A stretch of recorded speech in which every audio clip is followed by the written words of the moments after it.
Jean-Claude Houzéier, le dernier vainqueur du Tour de Guyane cycliste, n'aura pas de successeur cette année. L'épreuve à étapes, la compétition reine pour le peloton guyanais, n'aura en effet pas lieu du 22 au 30 août 2020. Une décision prise par le comité cycliste guyanais qui, semble-t-il, n'avait pas les moyens de faire autrement. Non, il n'y avait pas moyen de faire autrement. Comme on vous l'a expliqué dans la conférence de presse, nous avons un premier communiqué de la Fédération française du 14 mars qui suspendait les compétitions jusqu'au 1er juin. Donc il y avait une possibilité déjà pas de faire le Tour de Guyane, mais de faire une course à étapes de 5 jours.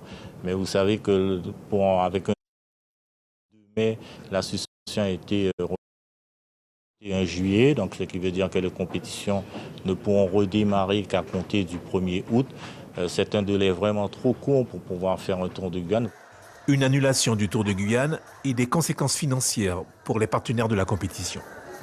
Des conséquences financières, oui, un peu pour tout le monde, hein, un peu pour le comité, mais aussi sur le plan économique, surtout dans les différentes communes du littoral, puisque c'est une manifestation quand même qui est aussi un vecteur économique, outre un vecteur sportif, un vecteur de communication.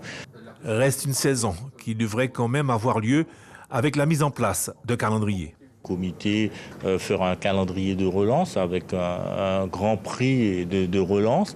La commission technique se penche dessus. Maintenant, selon les premières compétitions du mois d'août, on va avoir cela en bureau exécutif avec aussi la commission technique, voir si on va mettre les championnats. Premier coup de pédale donc pour les cyclistes guyanais le 1er août prochain. Un peloton qui sera donc privé cette année du Tour de Guyane. Une première depuis la création de l'épreuve. Suivez l'info sur Guyana Première, télé, radio et Internet.